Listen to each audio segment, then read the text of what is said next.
し波を揃えてゆこうお互いを信じ合う五人の仲間まるでスファイブに預けた命飛ぶぜ宇宙の果てまでもみんなの笑顔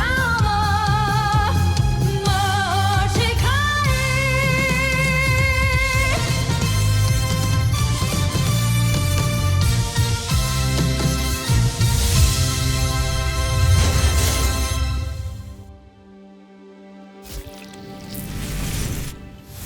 Nakaraan sa Voltes 5 Legacy. Nakapasok na pala siya sa kampo ng Voltes 5. At siguradong magtatagumpay siya sa kanyang misyon. Ako si John Armstrong. Nandito ko sa medical bay ng Camp Big Falcon. Let's do the bioscan. Alam mong napakadelikado ng misyon niya. Bakit hinayaan mo siya lamang mag-isa? Hanggat nakikita niyo yung pulang tuldok na yan, ligtas ang ating prinsipe dahil suot pa niya ang pulseras. He's cleared. He's a human being. Pa siguro maayos kalagayan mo, Manuel. Magpahinga ka muna dito bago ka umalis. Dr. Smith, okay lang ho ba yun? Bakit dito pa? Pwede naman siyang ihatid sa ibang ospital sa mainland ah. Di naman siya kalaban eh. Saka nakita naman din na tao siya, so wala naman tayong dapat ipag-worry. You stay, at least man lang overnight. Siguro by tomorrow, you'll feel much better. Para tuluyan nilang hindi mabisto ang prinsipe, kailangan kong kumuha ng dugo ng mga taga-Terre Air 2 at alamin ang komposisyon ng katawan ng tao. Suot ni prinsipe ang isang pulseras na nagbabago ng kanyang anyo. Di ba obvious na gusto kita? I know that you're a good person. I know that you're a good friend. Pero for now, that's all I can give. But I'm your friend. Bakit tila nakita ko na siya? Bakit pamilyar ang kanyang wangis? Nagkakilala na ba kami? Saan? Bakit hindi ko maalala? Di ba sinabi ni Dr. Smith bawal ka pang lumabas ng medical bay? Hinahanap ko kasi kayo eh. Okay na ako. Gusto ko na sana umuwi. Manuel, wala pa tayong clearance from Dr. Alonso. Di bale, bukas, kapag okay ka na, kami pa mismo maghahatid sa'yo. Excuse me, men. Sparring tayo. Sama tong bisita natin. Siyan nyo lang, ha? Yes, sir. Medyo decent na eh. Siya! Ba! Siya!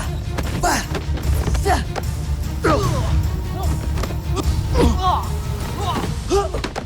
Wow! Wow! Alam mo, hindi ka marunong. Alas kawawain mo na yung kasparing mo eh. Niloko mo ata ako eh. Hindi namin alam kung paano siya nakalabas ng medical bay dahil mukhang hindi nag-function ng CCTV, that's why pinapacheck right now. Pero base rito mukhang nagmamatsyag siya sa buong camp.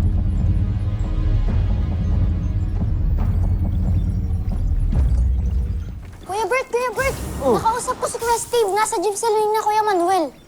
Oo. So, tamang-tama. Kailangan mo na mag-workout, tumataba ka na, oh. Mana lang ako sa'yo, Kuya Bert, no? Ano gagawin natin doon? War Games! War games? Tara! Kuya, sama ka. Mag-War Games tayo ni na Kuya Manuel. Kaya na lang. Hindi ako sumali. Itong si Kuya, no? Hindi naman masyadong halatang naglalabas ng samaan ng loob. Bakit? Ano bang dinadamdam ni Steve? Kaya nga kawawang-kawawa yung punching bag. Paano ba naman kasi ito si Kuya? Ano mo problema? Kasi ni-reject niya si... Mga kuya, tama na yung mga adult problems na yan. Mag-War Games na lang tayo. Tara. Sugod ako. Etong gun mo, Kuya Manuel. Paano ito? Hindi, ganito lang yan. Ito Ikasa mo sa'yo, Kuya dito. Steve. Yun. Ayos ah. Yun. Salamat, Big Bird. Mas malakas mo kay Kuya Manuel. Laki nung akin. Uy.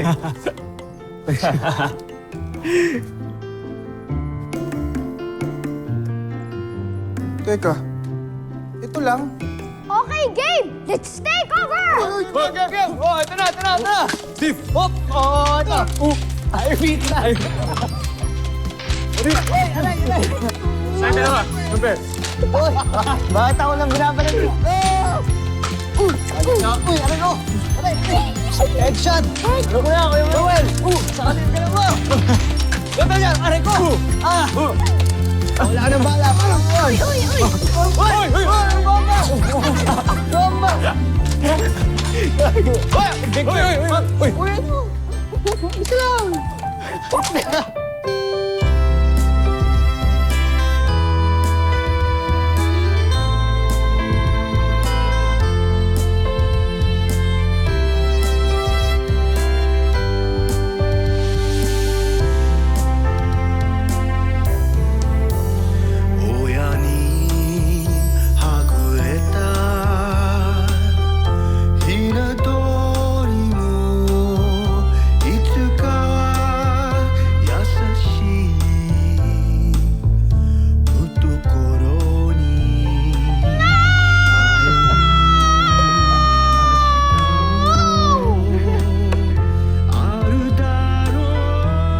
Little John!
Sabihin nyo na yung totoo.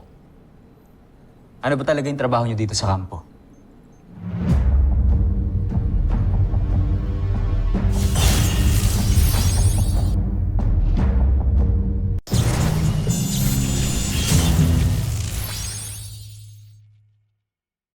Ano ba talaga yung trabaho nyo dito sa kampo? Secret. Ito naman. Daya nyo naman eh. Kayo nga. Dami nyo nang alam tungkol sa akin eh. Hindi na kasi pag-usapan natin. Hindi naman ganun ka-interesado yung trabaho namin dito. Niloloko ka lang yan, hindi kami VIP dito. Wala. Pala kayong tiwala sa akin. Akala ko pa naman. Kaibigan yung turing nyo sa akin.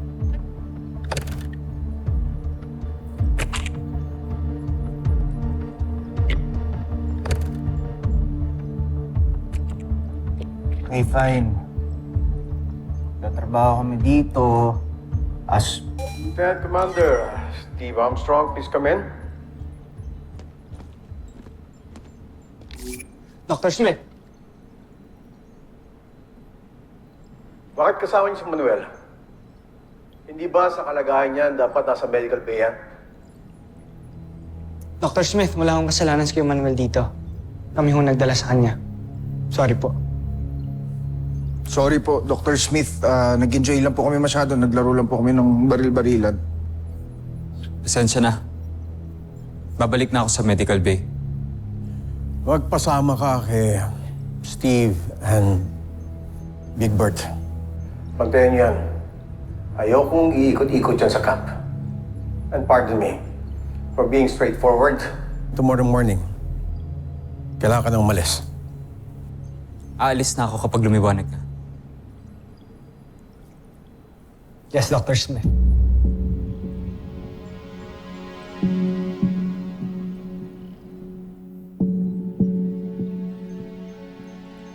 Manuel, pasensya ka na kay Dr. Smith ah. Overprotective lang siya sa amin and dito sa camp. Wala yun. Naiintindihan ko naman. Dapat naman siya magkaganon.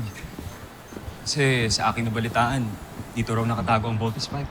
Oo, actually nga, doon nakalagay sa Deck 12 and up ang ating mga vote machines. Doon! Sa may mga sundalo. Manuel, hindi lang sila basta sundalo. They are the elite action group of Earth Defense Force na nagbabantay kay Voltes 5.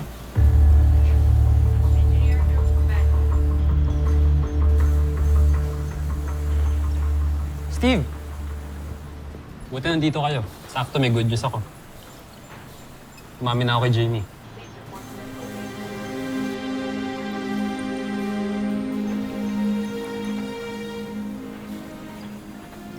Congrats, bro.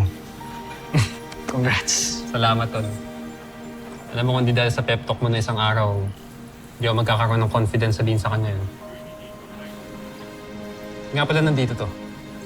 Di ba ang sabi ni Dr. Smith hindi siya pwede lumabas ng medical bay? Oo, nasermon na nga kami kanina. Si Manuel ka na.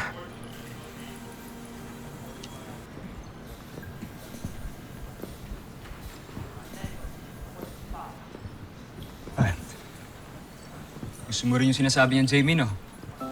Galing mo, Kuya Manuel, ah. Nahulaan mo yun? Madali basahin ang mukha ni Steve. Ewan ko ba kasi dyan kay Kuya Bro, eh. Mahal na nga niya si Jamie. Pakubayan niya siya iba. Maganda pag-uugali. Hindi makasarili. Pero yan ang magpapahamak sa'yo. Dapat ba ilaban ko? Kahit mag-away kami ni Mark? Hindi mahalaga ang ibang tao. Wala ka dapat isiping iba kundi ang kapakanan mo. Hindi. Hindi ganyan yung Kuya Bro ko. Martir eh.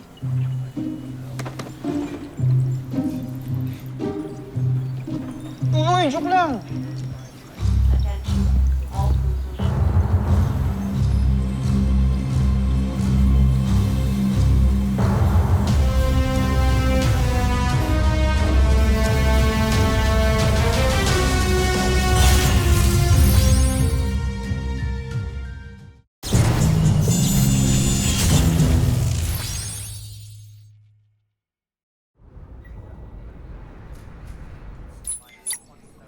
Ayos vitals mo ah, pang-idol.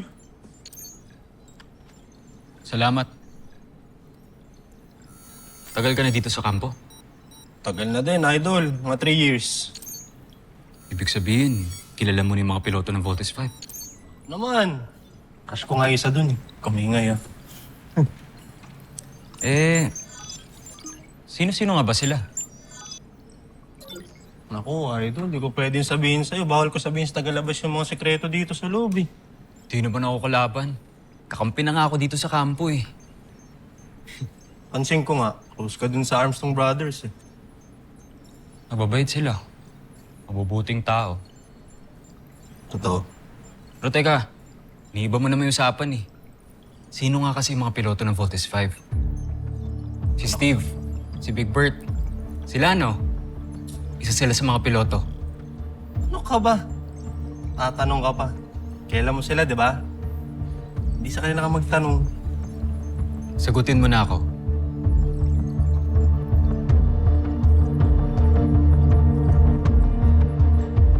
Sige na nga. Nurse Harvey, sumama ka sa akin sa kabinang wing ng medical bay. I need you there. Okay? Yes Now. po, Doc. Idol, wala naman ako ah.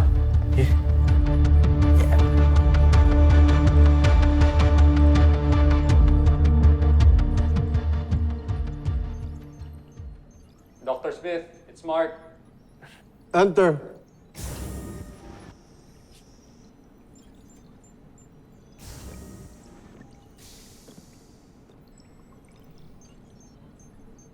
Still looking for clues kung tao ba talaga o hindi yung bisita natin, Dr. Smith. Mark, anong ginagawa mo dito? Hindi ba dapat natutulog ka na? I couldn't sleep. So, tama ho ba ako? Ayan ho ba yung scan ni Manuel?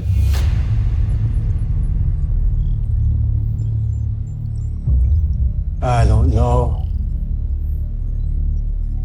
There is something about him that is not right. Honestly, ako rin po, Dr. Smith. Kaya hindi ko magawang sabayan yung Armstrong Brothers na yan sa pakikipag-bonding sa kanya. There's just something in him na hindi ko talaga gusto.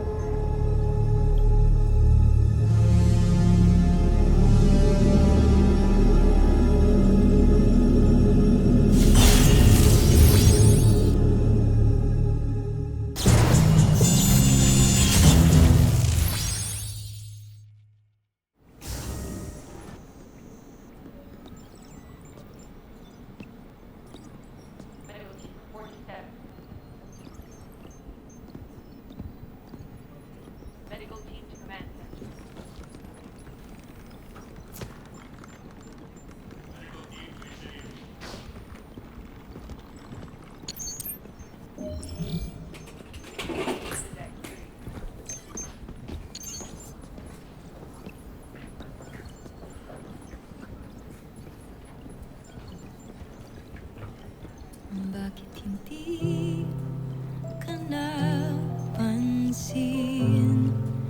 Nandyan ka lang pala sa aking tabi.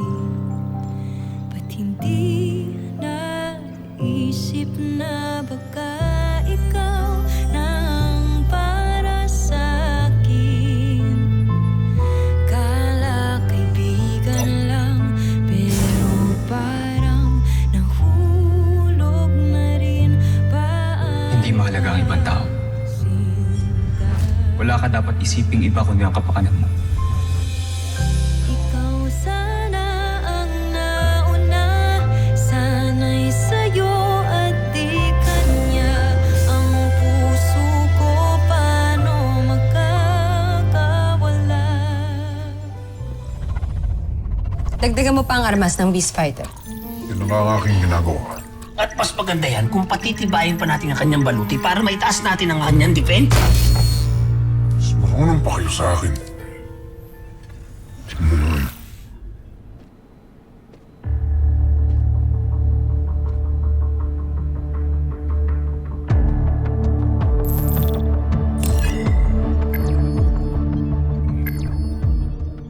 Joffrey,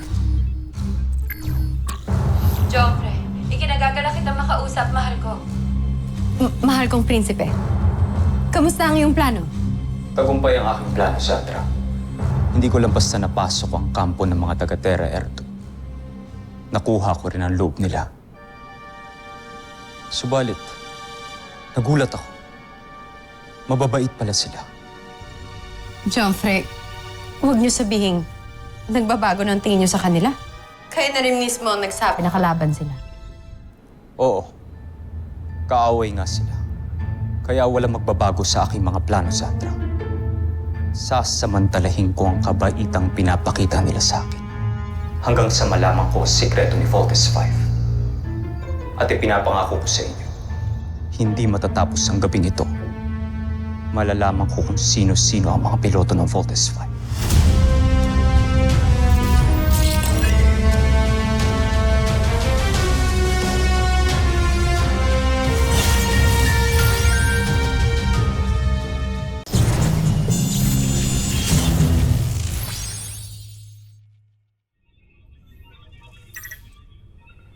Ayusin mo yan.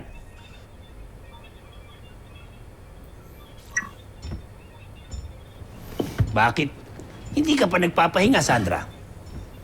Parang masyadong malalim naman yata yung bumabagabag sa isipan mo. Nag-aalala lamang ako para sa ating prinsipe.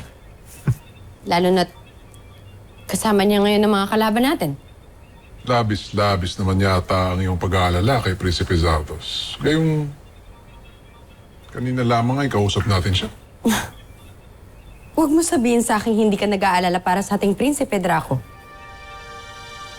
Nag-aalala rin. Ngunit, ibang antas ng sa iyo. Binibigyan mo ba talaga ng mali siya nararamdaman ko, General Draco? Ikaw ang nagsabi niyan, hindi ako. Kalapastanganan. Kumalma ka lang, Sandra. Huwag kang nagpapadala sa pangungutya ni Draco. At huwag ka masyadong mag-alala. Kilala naman natin si Prinsipe Zardos. Huwag mong baliwalain ang husay nun. Hindi basta-basta mapapahamak yun. At sigurado ko sa pagbalik niya, may dala siyang magandang balita para sa atin.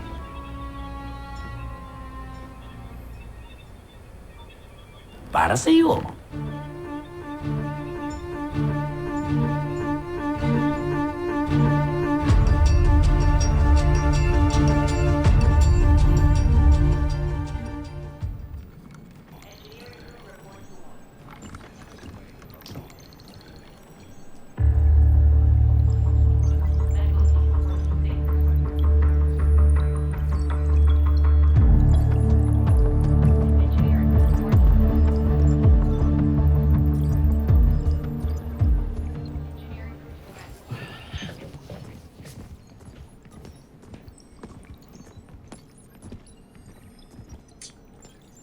Dr. Alonso, Dr. Smith? yung pasyente mo, Nandiyan lang siya kanina. Baka tumakas na naman. kailangan natin hanapin niya. Nurse Harvey, nasa yung pasyente dito? Kuha na, Dok.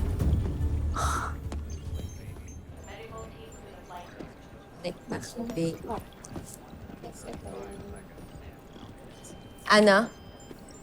Ava. So how's your best friend Jamie? Sila na ba ng ex ko? Hindi pinursu ni Steve si Jamie.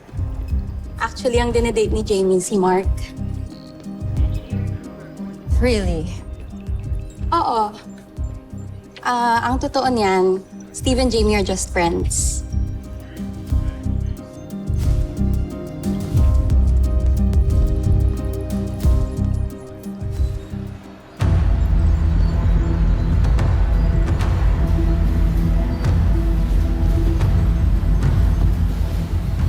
Teknolohiya ito ng pusa. Paano nilikha ito ng mga taga-Terra Erto?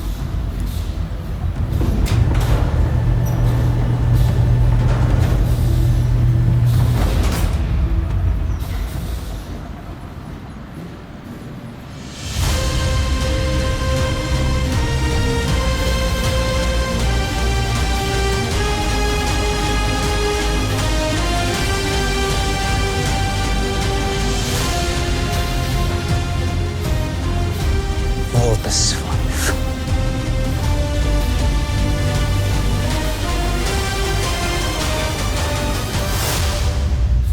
Susunod sa Voltes 5 Legacy. Hindi ba kayo nagtataka sa mga kinikilos ni Manuel? Lagi na lang siyang tumatakas sa Medical Bay. Salakayin ninyo ang kanilang kampo ngayon dito. Mapanganib yun para sa inyo, hindi ba nandiyan pa kayo? Joffrey, mas makakabuti siguro kung bumalik muna kayo dito sa ating himpilan. Hindi pa ako makakaalis. May kailangan pa akong kumpirmahin. Kaya kailangan niyong sumugod ngayon.